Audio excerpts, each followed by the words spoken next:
When the first commercial miners broke ground on Michigan's Keweenaw Peninsula in the 1840s, they expected to be pioneers. Instead, they found thousands of holes already in the earth, ancient pits, some deep enough to swallow a man whole, ringed with stone hammers and the remnants of fires that had been cold for a very long time. Someone had beaten them here, not by decades, by thousands of years. And then, by every measure archaeology can apply, those people had simply vanished. No obvious descendants, no written record, no clear explanation for where they went or what they did with what they took. One estimate puts the ancient copper removed from these sites at over 500 million pounds, a number so large that every geologist who hears it stops and asks it again. That is not the output of a few seasonal camps. That is an industry. So who ran it? And here is where the story gets genuinely strange. 1,400 miles to the southwest, a Hopi elder sat down in 1894 and told a story that might, just might, answer that question. To understand who might have run that operation, you have to understand the place itself. Because the Keweenaw Peninsula is not simply where copper was found. It is one of the only places on Earth where copper existed in a form that made it worth digging for with stone tools in the first place. Most copper in the crust is locked inside sulfide ore, chemically bound, useless without smelting. The Keweenaw held something rarer, native copper, metallic and pure, sitting free in the rock. Masses of it, single pieces weighing tons, pried out by hand. The geology that produced this was a billion-year-old volcanic event that flooded the basin with lava flows and left copper concentrated in the seams between them. Then the glaciers stripped the overburden away and handed it to the surface. Nowhere else in the world was copper this accessible, this pure, and this abundant in one continuous strip. 30 miles offshore, Isle Royale sharpens the picture considerably. The island runs northeast along the same ancient volcanic ridge, and its surface is riddled with ancient pits, thousands of them, cut along the copper-bearing rock in lines so regular, so systematic, that the first government surveyors who mapped them in the mid-1800s assumed they must be colonial-era workings recent, organized maybe a century old at most. Then someone dated the tools still sitting inside them. The hammers hadn't been touched in thousands of years. The question that raises is not just how old these mines are, it's what kind of sustained, coordinated operation could have left a mark that extensive across an island 30 miles out in the coldest Great Lake on the continent. When the 19th century mining companies finally sank their own shafts into the Keweenaw, they kept hitting things that shouldn't have been there. Ancient pits, old excavation faces, and inside them tools, thousands of stone hammers, mauls shaped from hard basaltic cobbles, many of them still grooved around the middle where a handle had once been lashed. The Michigan Mining Company alone pulled out tens of thousands of stone hammers from a single site, not scattered, not random, stockpiled as if left in the middle of a shift that never resumed. The scale they were uncovering was difficult to absorb. Conservative estimates based on the volume of rock moved and the copper extracted put the total output somewhere between 1.5 and 500,000 tons of copper over the full span of the operation. Those numbers aren't precise, but even the low end represents a sustained industrial effort measured not in years but in centuries. And then, inside some of the deeper shafts, excavators found something that stopped them entirely: wooden timbers, propped into the rock to hold the walls and ceiling in suspension while work continued below. Not accidental debris, engineered supports, placed deliberately, implying the miners understood ground pressure, planned for it, and had the labor and organization to execute it at depth. That detail raises a harder question than the age of the mines. Age only tells you when. The wooden props tell you something about who, because that kind of sustained, coordinated underground engineering doesn't emerge from isolated individuals working alone. It implies organization, knowledge passed down, a structure that persisted across generations. Who actually ran this operation and how? The wooden props were the key, because wood decays at a predictable rate, and that means it can be dated. When researchers pulled samples from the timbers and ran them through radiocarbon analysis, the results came back older than almost anyone had predicted. Not centuries old, millennia. Some of the pit timbers dated to roughly 5,000 years ago, placing active, organized copper mining on Lake Superior's shores at the same moment the Egyptians were raising the first pyramids. This is not a regional curiosity. It makes the Lake Superior operation one of the oldest large-scale industrial mining complexes anywhere on Earth. And subsequent dating of different sites, different shafts, different layers of debris, kept confirming the same range. The mines were definitively ancient. Not a few hundred years of occasional extraction, potentially thousands of years of sustained effort, with the wooden evidence only marking the digs deep enough to require structural support. The shallower work, the earliest scraping at surface outcrops, likely predates even those numbers, which opens a problem that the dating itself cannot solve. 5,000 years of copper extraction on this scale means an enormous quantity of metal leaving this peninsula. Conservative estimates run into the hundreds of millions of pounds. But scan the archaeological record of North America, and that copper is almost nowhere to be found. No matching caches, no obvious civilization built on it. Where did it go? So let's do the arithmetic. The pit evidence across the Keweenaw Peninsula and Isle Royale points to somewhere between 500,000 and 1.5 billion pounds of copper extracted over the operational lifetime of the mines. A range that wide reflects genuine scholarly disagreement, but even the conservative floor of that estimate is staggering. Call it hundreds of millions of pounds. That is the number archaeologists have to account for. Now go looking for it. Copper traceable by isotopic signature to Lake Superior does appear in the North American archaeological record.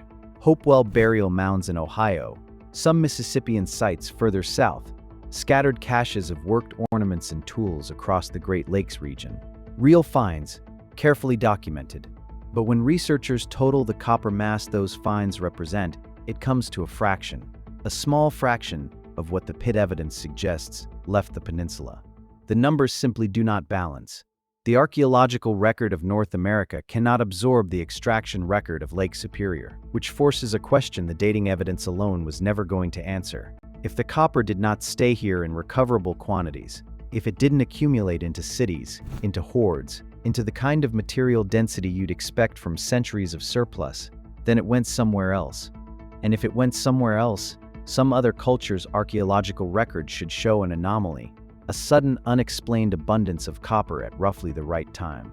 The question is whether anyone has noticed. Someone did notice, and the account came not from another continent's dig site, but from a village in Arizona. Recorded in 1894 by a Smithsonian ethnologist named J. Walter Fuchs, who had traveled to the Hopi mesas to document oral traditions before they fragmented further. Fuchs was meticulous. He wasn't chasing myths, he was preserving them. What an elder offered him that season was a story passed down through generations. Pale strangers had come from across the great water, in large vessels. They had traveled inland to a place where red metal lay in the ground. They took the metal, only the metal, loaded it onto their ships, and sailed away. They built nothing permanent. They left no settlements, no graves, no carved markers. They came, they extracted, and they disappeared. That detail stops you, because the archaeological signature of the Lake Superior mines is exactly that. Extraction without colonization. No houses, no middens, no burials, no cultural layer indicating people who stayed and built lives. Only the pits, the tools, and the absence of what should have followed. The Hopi account describes large vessels, a single purpose, and a complete withdrawal. The mines describe the same behavior in stone and soil. The fit is not approximate, it is specific, which leaves the hardest question the account opens. Is this a genuine memory of contact, carried intact across 1,500 miles and an unknown number of centuries, or a story that happens, by coincidence, to describe an archaeological reality no one in 1894 fully understood yet? And is there any way, at this distance, to tell the difference? That question, memory or coincidence, isn't unique to this account. Historians and anthropologists have been arguing the evidentiary value of oral tradition for well over a century, and the field has shifted considerably. The old assumption was simple: oral tradition degrades. Each retelling introduces distortion, and over enough generations the original event disappears entirely beneath layers of myth and meaning. That assumption turned out to be too simple. Some oral traditions have been tested against hard physical evidence, and they held. The most documented case involves Aboriginal Australians, whose oral accounts described coastlines that were swallowed by rising seas at the end of the last ice age. Geologists mapped the old shorelines. The accounts matched, not loosely, but in specific geographic detail, across a gap of roughly 10,000 years. That result forced a serious reconsideration of what carefully maintained oral tradition can actually preserve. But, and this is where the Hopi account sits uncomfortably, verified cases share certain features the Hopi account may or may not possess. Internal consistency across multiple independent tellings, a community with a known tradition of deliberate preservation, and crucially, corroborating physical evidence close enough to the source to rule out coincidence. For the Lake Superior account, two of those three exist. The third, independent corroboration, is the open question, and it turns out there may be places to look. The corroborating evidence, it turns out, may not be in North America at all. It may be in the Mediterranean. Around 1200 BCE, one of the most sophisticated civilizations the ancient world had produced came apart. The Bronze Age collapse, and that is genuinely what historians call it, wasn't a single event, but a cascading failure. Trade networks dissolved, palace economies fell, entire cities were abandoned within a generation. Bronze production, which had sustained empires for centuries, stopped, and the reason it stopped, at least partly, was copper. Bronze is copper and tin fused together, roughly 9 parts to 1. The old world had tin. What it ran chronically short of was copper in the quantities its civilizations required.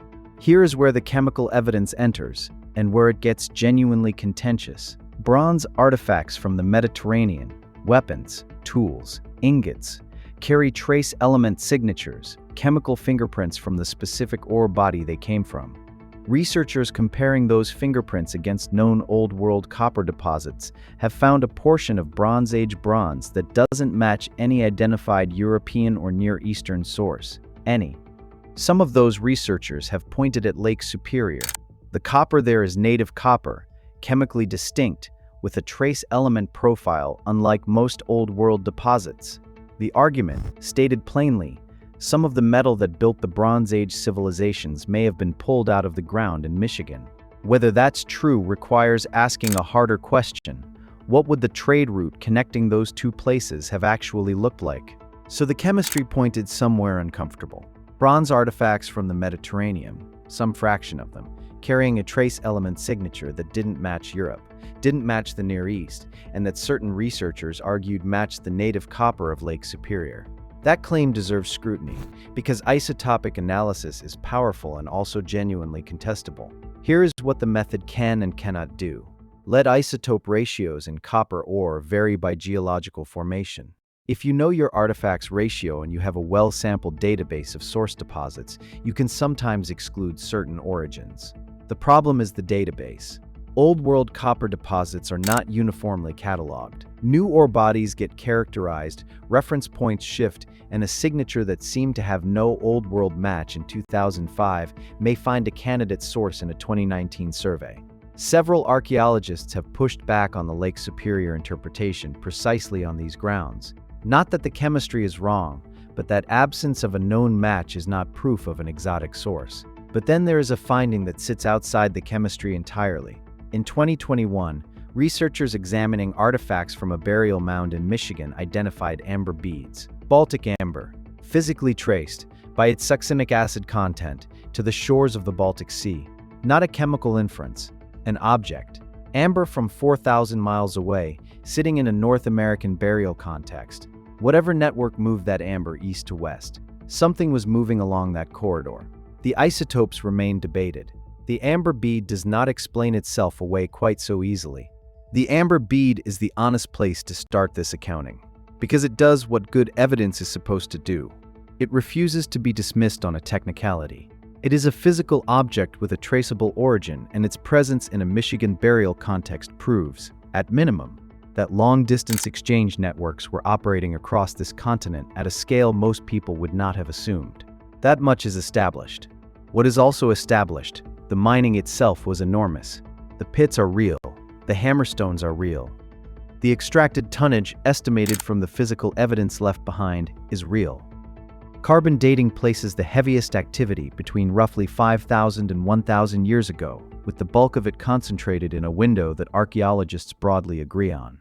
And then there is the thing every archaeologist who has studied this site agrees on, regardless of where they stand on the other questions. The operation stopped, not gradually, abruptly. Thousands of active pits, a labor investment that dwarfs anything else in prehistoric North America, and it simply ends. No purely local explanation has fully resolved that. Population pressure, climate shift, resource depletion, none of them close the gap cleanly, which opens the harder question. If the operation stopped suddenly, what ended it, and does the timing align with anything in the broader record on either side of the Atlantic? That thread is where the documented facts end and the genuine uncertainty begins. The timing is the part that refuses to stay quiet. Mining activity at Lake Superior appears to drop sharply around 1200 BCE, give or take a century, which is the honest margin archaeologists work with for material this old. That date would be unremarkable, except for one thing: it falls squarely inside the window of the Late Bronze Age collapse. In the eastern Mediterranean, somewhere between 1200 and 1150 BCE, nearly every major palace civilization failed within a single generation. The Hittite Empire collapsed. Mycenaean Greece went dark. Egypt shrank to a shadow of itself. The ports of Ugarit and Canaan burned and were never rebuilt. The palace economies that had organized long-distance trade across thousands of miles, coordinating raw materials, craftsmen, ships, and buyers, simply stopped functioning. The network dissolved. Here is the beat worth sitting with. Those palace economies were precisely the kind of organizational machinery that could have run a long-distance copper trade. The scale, the logistics, the coordination required, it demands something like that. And if that structure collapsed catastrophically in 1200 BCE, its disappearance from the Lake Superior record would look exactly like what the archaeological evidence shows. Not a slow wind down, an abrupt stop. Whether the timing is coincidence or genuine connection, it sharpens a question the 1894 Hopi account first placed on the table: who stopped coming, and why? The collapse is documented. The silence at Lake Superior is documented. The distance between them is the only thing still in dispute. So return to 1894. Fuchs sits with the elder transcribing. And now, with a collapsed Bronze Age trade network in view, with silent pits and abrupt endings and the archaeology of a civilization that simply stopped, the account reads differently.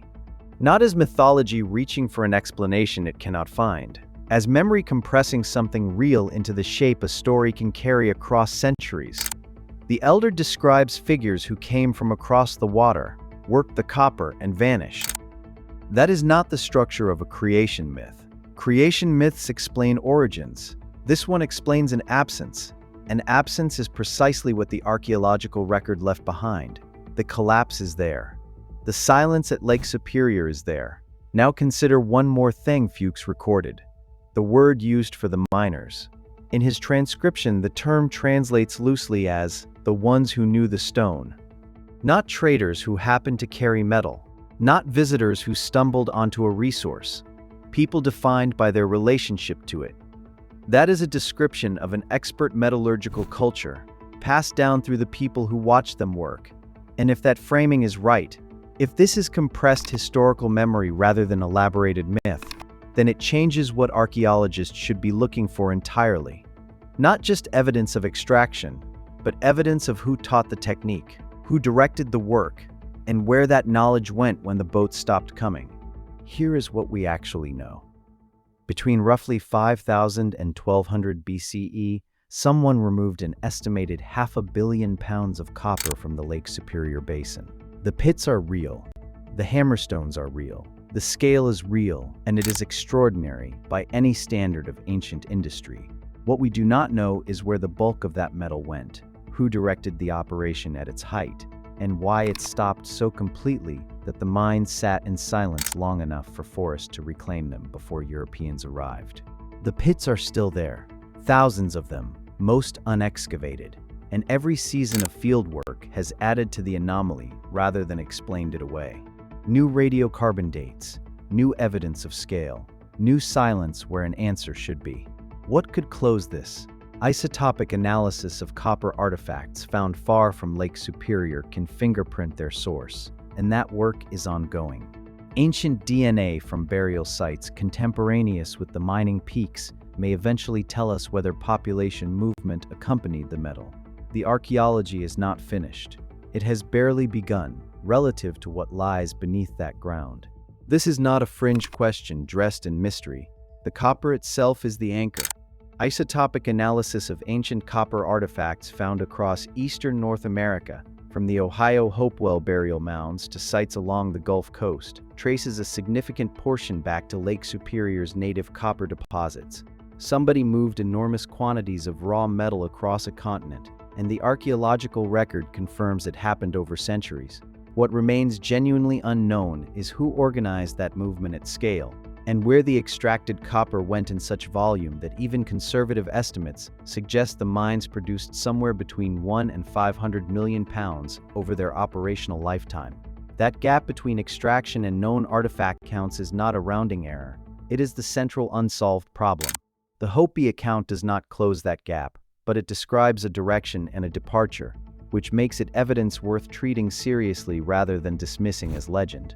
Because sometimes the people who were there remembered, and we owe it to the evidence to listen carefully.